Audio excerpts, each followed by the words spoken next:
guys are probably sick and tired of hearing about my bidet, but it is saving me money, so I'm gonna keep mentioning it because it is truly, well, it has truly changed the game when it comes to our toilet paper budget. It has cut it in half. We do still keep toilet paper when we have guests over or when we're drying. So when your booty and down there is wet, I just take a tiny bit and just dry those areas. I think with this year, like I told myself in the beginning of this year that I wasn't gonna buy a bunch of skincare, and then I did. I'm human. I'm not perfect, you guys. Even though I live a minimalist lifestyle, I make mistakes and it happens. Unfortunately, you guys are seeing me make mistakes live. So when it comes to my skincare routine, I wanted to try every and anything until I realized that some of the stuff that I was using was clogging the heck out of my pores. So I had to do a skincare reset when it came to not using any skincare to reset my acne and things like that. So if you guys want like a full story on what has been going on with my skin, let me know down below. I can do a separate video. I'm trying not to make this video too long, but the number one thing I'm trying to do in 2024 is to stay away from skincare gurus. I think with my skin type, I'm noticing that less is definitely more. With my acne, oily prone skin, my skin does not like to have a bunch of products. So I'm finally listening to my skin. I'm starting over with my skincare journey once again, and it's been different, but I'll talk more about that in a separate video if you guys want me to. Another way I'm saving money is I've been going 2 years without makeup. So most of you know that I do not wear makeup in my videos. I haven't for the past 2 years. And I don't plan on buying makeup in 2024 either. I think one day I will buy makeup again. It's just not the right time. I personally do not go anywhere like that where I need makeup. When it comes to my videos, you guys do not mind a nice bare face. And also, I don't mind my natural skin and my natural lip color, so I just don't feel like I need makeup right now. I feel like if I was gonna buy makeup, it will be something very, very simple and clean. Again, one day I will explore makeup again, but for now, I like saving money. I like the fact that I don't have to repurchase a lipstick or an eyebrow pencil or blush. I love that that budget for makeup is gone, and whatever I was gonna spend on makeup can just go straight to my savings account. Another thing I'm doing to save money in 2024 is chilling out on buying clothes. I didn't buy any clothes. Well, I bought 2 pairs of sweatpants in 2023, but when it came to anything else, I didn't buy any piece of clothing because I am on a weight loss journey, and I feel like if I was to buy clothes right now, it would be a waste because again, I'm on a weight loss journey, so my size is fluctuating big time right now, especially when it comes to shirts and pants. I'm fluctuating a lot. 1 month I'm a large, the next month I'm a medium, then the next month after that I'm back to a large. It fluctuates a lot, so I am waiting when it comes to purchasing staple pieces in my wardrobe because my style is completely changing. I've talked about this before, but I'm going for a more modern, sophisticated, elegant, classy look. I guess that's how you can sum it all up. But spending money on clothes right now, it just wouldn't be the right move because I am trying to lose weight. And also, I don't really have the budget for the clothes that I want, so it's best to just wait. You guys know I'm always honest, and I have fell into quite a few trend traps. I would say the past 3 years, since 2020 to now, I've wasted a decent amount of money on stupid products. I think in 2020, I spent a lot of money on a rose water spray. My budget was different around that time. I didn't know my income was going to change drastically throughout the years. But moral of the story, I fell into quite a few trend traps when it came to Instagram ads, Instagram videos, YouTube videos, and I'm learning to stop. No more trend traps. Do your own research. Do not buy a product just because 20 people say it works. Buy a product because you looked into it and you know that you need it. Do not buy something just because everybody's raving about it. Another thing that I have learned was the fear of like constant stocking up for no reason. I feel like the pandemic kind of did that to my mind, and now I'm like relearning how to stock up on things. So what I mean by this is I was stocking up heavily on things that we didn't go for all the time. So now, instead of me stocking up heavily, I'm stocking up lightly.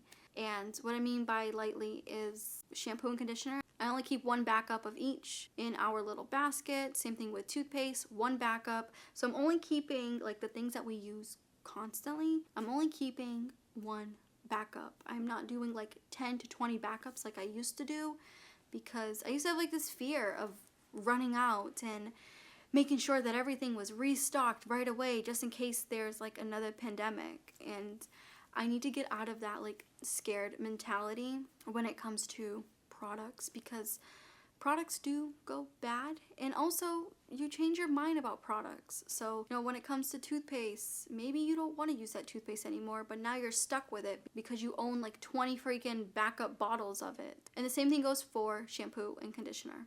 Maybe you don't want to use that brand anymore. Maybe you want to venture out into something else, but you're stuck with it because you have so many backups. This is another thing that is helping me save money, because I'm not spending all my money on stocking up heavily. I'm actually spending way less with stocking up now.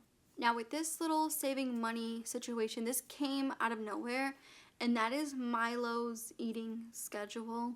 This was all recommended by his vet, his doctor, so I didn't just do this to save money, okay? It just so-called happened. With Milo, when he was going through FIP treatment, luckily he is cured now, and I'm still amazed and grateful and still a little bit on edge, because I'm always watching his like every move just to make sure he's okay.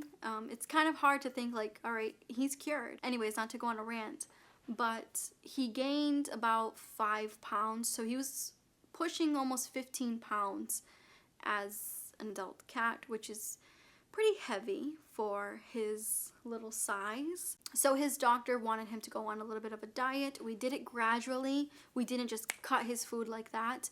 It started, I want to say, we started to feed him a lesser portion. I was feeding him very, very large portions, and I didn't know. Again, I'm new to this whole like cat mom thing, and well, I was new to it, so I just fed him the amount I think that would be good for him. It came down to the fact that I was feeding him 2 servings for 2 cats. So I was giving him 2 cat servings for 1 kitty. I hope I'm making sense. But anyways, long story short, we started gradually. I was giving him like a cup and a half of dry food in the morning, and then like half a can of wet food at night, and then also with a treat. So we cut the treats out completely, and that 1.5 cup of food, we cut it down to 1 cup. So we went through this gradually throughout the month, so we didn't do this, abruptly with his stomach. You have to be very careful with putting animals on diets, and also us. You can't just go on a diet right now, because then you're eventually going to binge eat if you cut everything out. So for him, we're on a really, really good eating schedule now. In the morning, we're doing like less than a half of a cup for dry food, and then at night he's getting a quarter wet food. And we still do treats. Every Sunday he gets a couple treats. But with that whole long story, what I'm trying to say here is, with cutting back on Milo's food, I'm saving so much money, like hundreds and hundreds of dollars each month when it comes to his new eating schedule. So with him being an adult cat, he doesn't need to be eating all of the food that I was feeding him. He was also having a hard time breathing. At night, he was wheezing a lot, and that was due to the weight gain. So now he is back to 11 pounds, and I'm just so happy that he's back to a healthy lifestyle. He's not wheezing anymore, and we're just keeping the eating schedule that we have. So all thanks to his doctor. I cannot take any credit for this. The only credit I can take was him getting big because I was constantly feeding him. But yeah, so we're saving a ton of money on kitty food because Milo is on the proper diet now. Another thing that we started to do was to shop more at Asian markets instead of your typical commercial market here like Stop and Shop, Market Basket. We've been going to like H Mart. We've been going to a lot of Asian markets that are near us, and I absolutely love it. The amount of money we save on tofu alone is insane. I usually get I was getting a block of tofu, like tiny bit, you know, small little block of extra firm tofu at Stop and Shop, and I was paying like $3.99 a block. Until we went to the Asian market one day and noticed that the blocks of tofu are either 99 cents and the highest is like $1.34. So best believe we've been going back to the Asian market every month. Once a month we go, we grab tofu, we grab fresh greens, whatever we need from that market we'll grab. And also tea, we have so many different teas now from the Asian market. And I will say my favorite tea is mulberry tea, and it's super, super hard to find. You cannot find mulberry tea at Stop and Shop, Whole Foods. I found that none of those commercial grocery stores have that except for the Asian markets. The Asian markets have like the best tea ever. Yeah, we're saving a ton of money with our grocery bill when it comes to shopping at Asian markets. Another thing that I'm doing to save money in 2024 is snacking less.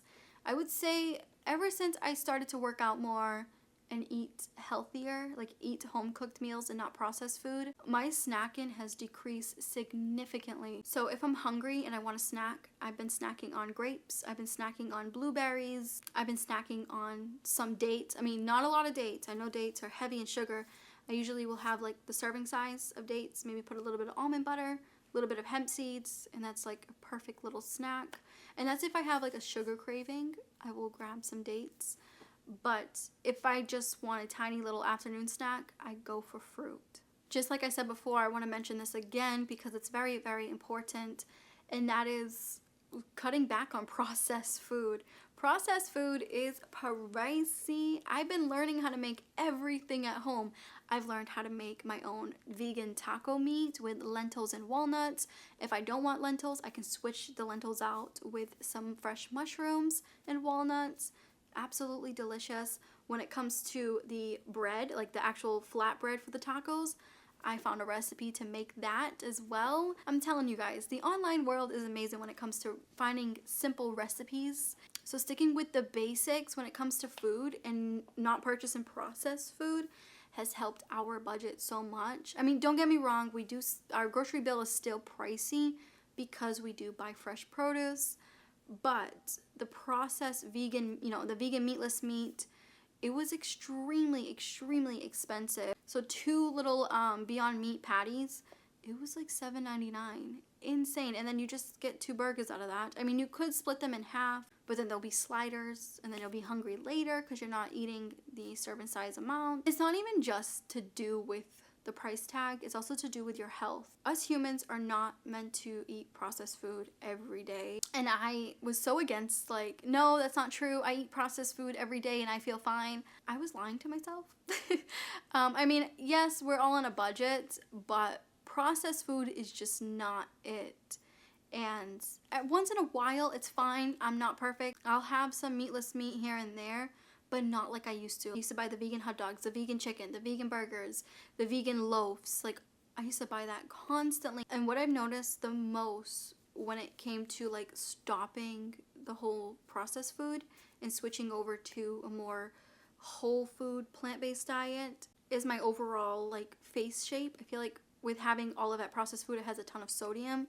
So my face was a little bit swollen, I think. Maybe it's just me, but I've noticed like my cheeks and everything has gone down because my sodium intake has gone down significantly. And the last thing when it comes to saving money in 2024 is to figure out what I really need when it comes to my routines. So when it comes to my hair routine, my skincare routine, my fitness routine, I have enough leggings to get me by through the week to work out in. I don't need more than 6 leggings. Same thing goes for my skincare. I do feel like my skin likes the whole less is more method. So again, I'm just trying to realize that you have everything you need. You do not need to add another thing in your routine. If your routine is working just fine, then do not add anything else in your routines. Anyways, you guys, I hope you enjoyed that video. Let me know down below what simple ways are you trying to incorporate in 2024 in order to save some extra cash.